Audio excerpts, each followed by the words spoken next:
sur la responsabilité du colonel Ibrahima Kamara Di Kalonzo,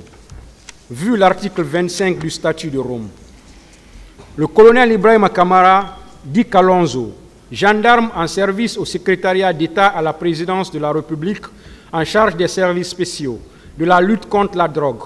et le grand banditisme à l'époque des faits, a déclaré être en détention au peloton numéro 3, PM3, de la gendarmerie du 3 août au 6 novembre 2009 sur plainte de son supérieur hiérarchique, Moussa Kégboro Kamara, au motif qu'il lui a détourné la somme de 48 millions de francs guinéens.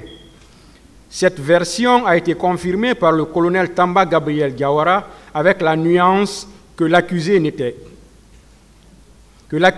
plus en détention au PM3 le 26 octobre 2009, date de sa prise de fonction en qualité de commandant de cette unité. Même le témoin Sori Kondé, qui avait parlé de sa présence au stade dans l'une des équipes du colonel Moussa Kégboro Kamara au moment de l'instruction préparatoire, s'est rétracté à l'audience publique pour soutenir qu'il n'était pas au stade au moment des faits en raison de sa détention au PM3 comme indiqué plus haut.